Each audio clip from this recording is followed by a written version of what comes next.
Bonjour et bienvenue dans cette étude de l'Évangile du jour, en ce moment où nous prenons une pause pour nous nourrir et nous ressourcer avant de continuer notre journée. Ce midi, je veux te parler d'une chose qui nous touche tous, c'est-à-dire la notion de justice et de récompense.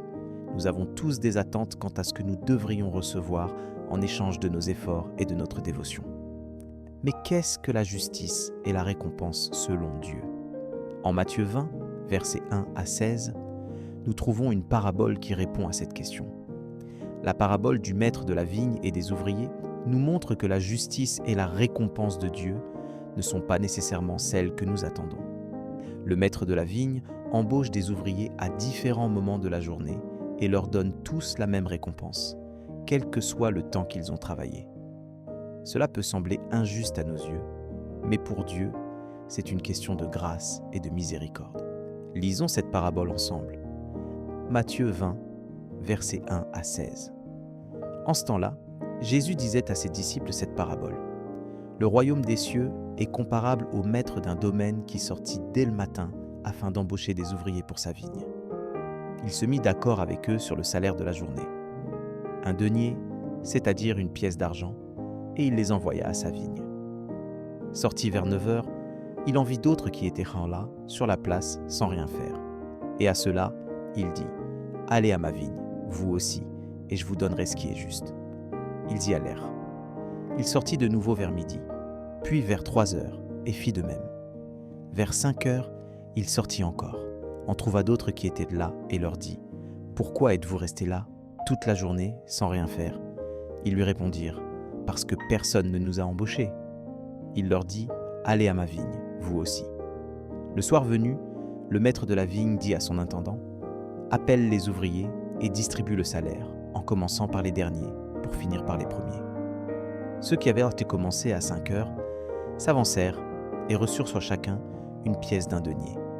Quand vint le tour des premiers, ils pensaient de recevoir davantage, mais ils reçurent, eux aussi, chacun une pièce d'un denier. En la recevant, ils récriminaient contre le maître du domaine. Ceux-là, les derniers venus, n'ont fait qu'une heure, et tu les traites à l'égal de nous, qui avons enduré le poids du jour et de la chaleur. Mais le maître répondit à l'un d'entre eux, « Mon ami, je ne suis pas injuste envers toi. N'as-tu pas été d'accord avec moi pour un denier ?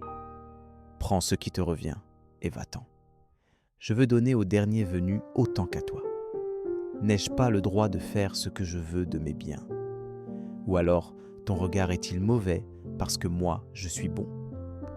C'est ainsi que les derniers seront premiers, et les premiers seront derniers. » Cette parabole nous montre que la justice et la récompense de Dieu sont basées sur sa grâce et sa miséricorde, et non sur nos mérites ou nos efforts.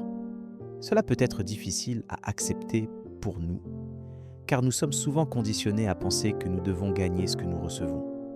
Mais la parole de Dieu nous dit que c'est Dieu qui donne, et que nous devons l'accepter avec gratitude.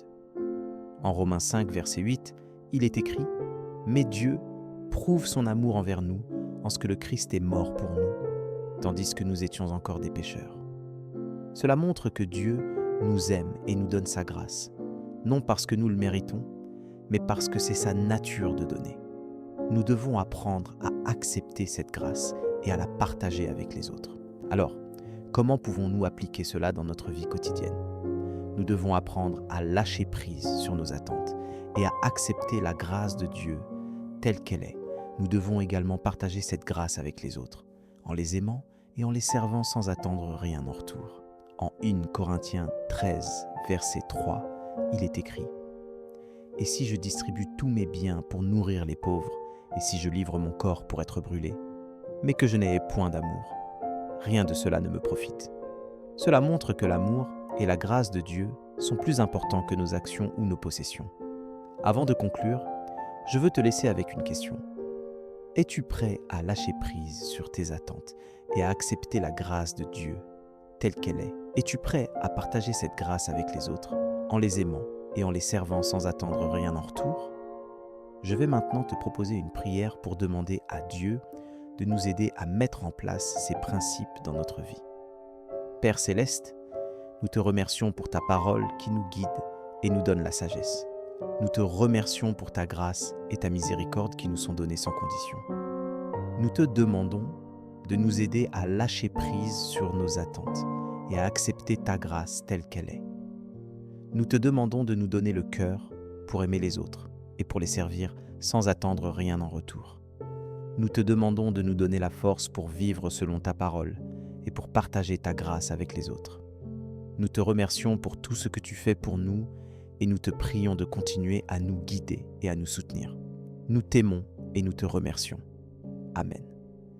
Si cette prière a touché ton cœur, tape Amen dans les commentaires. Je prie que toute bénédiction de cette prière repose maintenant sur toi. Si tu as besoin d'une prière particulière, n'hésite pas à nous le dire dans les commentaires. Nous serons honorés de prier pour toi. Nous te donnons rendez-vous à 19 h pour l'étude d'une des 365 promesses de Dieu. Que la grâce et la paix de notre Seigneur Jésus-Christ soient avec toi. Amen.